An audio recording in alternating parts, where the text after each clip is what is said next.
हरे कृष्णा, राधे राधे। स्वागत करती हूँ आप सभी का ज्ञान अनुसार में। तो फ्रेंड्स, जेठ मास के शुक्ल पक्ष में आने वाली एकादशी को निर्जला एकादशी के नाम से जाना जाता है।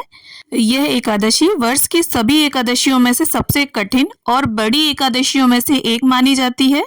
इस दिन भगवान श्री हरि विष्णु की विधि विधान से पूजा की जाती है। निर्जला एकादशी, जैसा कि नाम से ही पता चलता है, इस एकादशी में जल तक का सेवन नहीं किया जाता।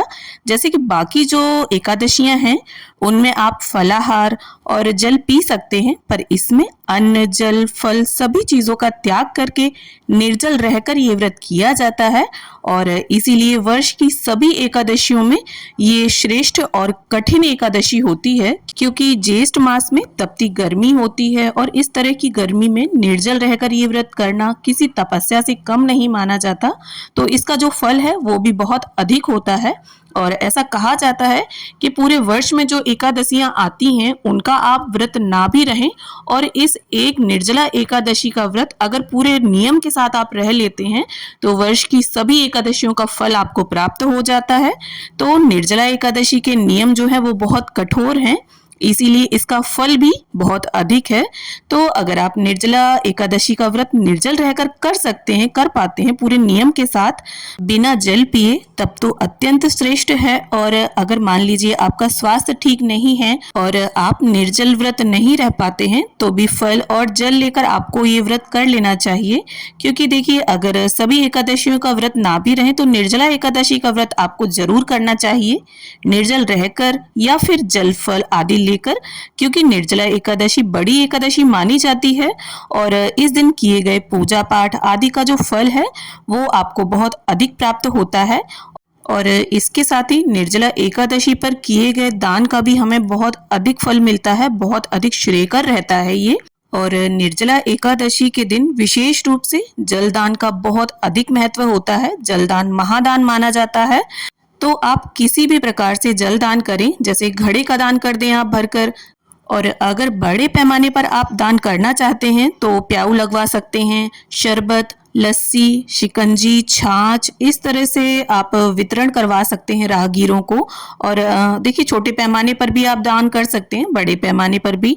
और अगर आप निर्जल व्रत कर रहे हैं, बिना जल पिए जल का दान कर रहे हैं, जल का वितरण कर रहे हैं, तो आप इस अवस्था में जो इसका फल है इसका महत्व और अधिक हो जाता है। क्योंकि बिना जल पिए प्यासे रहकर जल का दान करना महापुण्य माना जाता है। और जो भी भक्त निर्जला एकादशी का व्रत पहली बार करना चाहते हैं या फिर समस्त एकादशियों का व्रत शुरू करना चाहते हैं निर्जला एकादशी के दिन से, तो देखिए, आप इस दिन से एकादशी के व्रतों का शुभारंभ कर सकते हैं।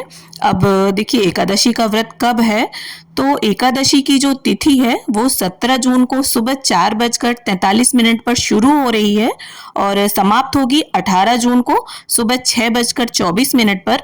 तो उदया तिथि के अनुसार एकादशी जो है वो 18 जून को हमें प्राप्त हो रही है और दिन है मंगलवार का। तो इस तरह से आप 2024 में 18 जून दिन मंगलवार को निर्जला एकादशी का व्रत रखा जाएगा। और देखिए, द्वादशी तिथि प्रारंभ हो रही है 18 जून को सुबह 6:25 से और समाप्त होगी 19 जून को सुबह 7:28 पर।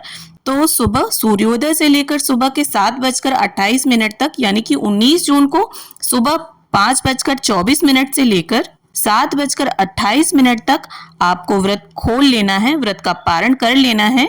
क्योंकि देखिए, द्वादशी तिथि के समाप्त होने के बाद यदि आप व्रत का पारण करते हैं तो उसे देखिए पाप के समान माना गया है। इसीलिए द्वादशी तिथि पर आप अपने व्रत का पारण सही समय पर कर लीजिए। तो इस प्रकार से देखिए, जल फल लेकर भी आप निर्जला एकादशी का व्रत कर सकते हैं। और अगर थोड़ी देर आप प्यासे रह सकते हैं, उसके बाद आप जल का दान करके पानी पी सकते हैं, जितनी देर भी आप प्यासे रह सकें। तो निर्जला एकादशी से जुड़े प्रश्न आप कमेंट बॉक्स में लिख सकते हैं। इसके अलावा निर्जला एकादशी की पूजा विधि, क्या दान करें, किस तरीके से दान किया जाता है, पूजा की सभी सामग्री, इस तरह के वीडियोस मेरे चैनल पर अपलोडेड हैं। वीडियोस का लिंक आपको डिस्क्रिप्शन में मिल जाएगा। तो मिलते हैं अगले वीडियो में, तब तक के लिए हरे कृष्णा, राधे राधे।